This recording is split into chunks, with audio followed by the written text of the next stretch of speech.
Now one of the most important chapters: how to correctly wipe floors, ceilings and walls in a clean room. If you enter a clean room, you should position the cleaning system trolley so that you need to move it as little as possible. Now use the mop holder to take one of the mop heads out of the upper bucket of the trolley, if possible without touching the mop head with the fingers. Soak the mop with in-use solution in the front bucket and squeeze the mop out using the mop wringer. Now you can start wiping, not randomly, but according to a very special technique exclusively developed for clean rooms. All surfaces such as floors or walls are cleaned with the so-called figures of 8 method.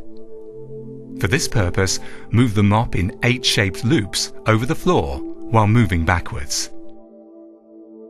Always move towards one wipe direction only.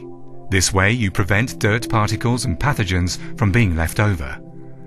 The correct wipe direction is highlighted by an arrow on the mop cover.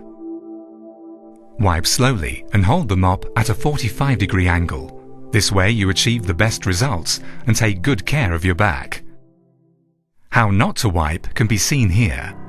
Wiping gaps appear due to the inexactly performed figures of 8. Rapid wiping action can disturb the air, which causes unwanted movement of microorganisms and particles. So please, take your time. Start wiping solid barriers, such as machines, and wipe around them. Continue with floor edges.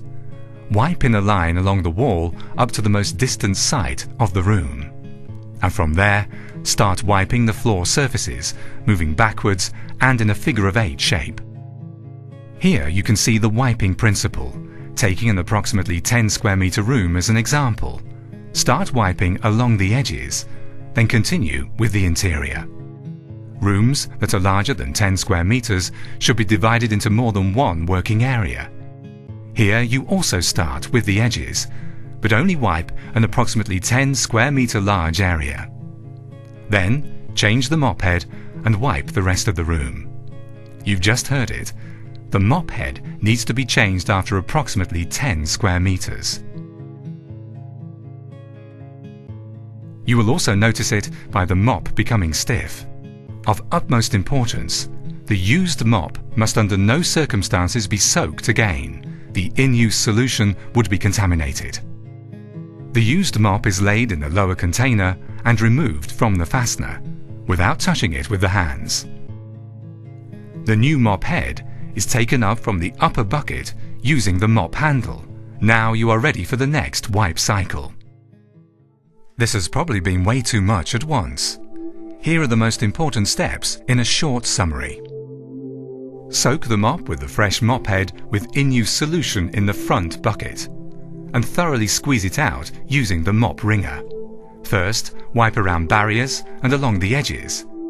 Then wipe the floor in slow, regular figure of 8 shapes while moving backwards and wiping in one direction only.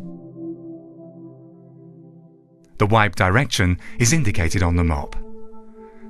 Place the used mop head in the lower bucket in order to change the mop head, and then take a new mop head from the upper bucket. Now you are ready to continue. Wiping the ceilings and walls, which are disinfected if necessary, is very similar to wiping floors. Elongate the telescopic handle of the mop as to enable you to easily reach every site.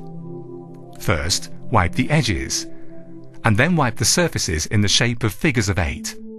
The person responsible for quality or hygiene in your company will inform you how often ceilings and walls should be disinfected.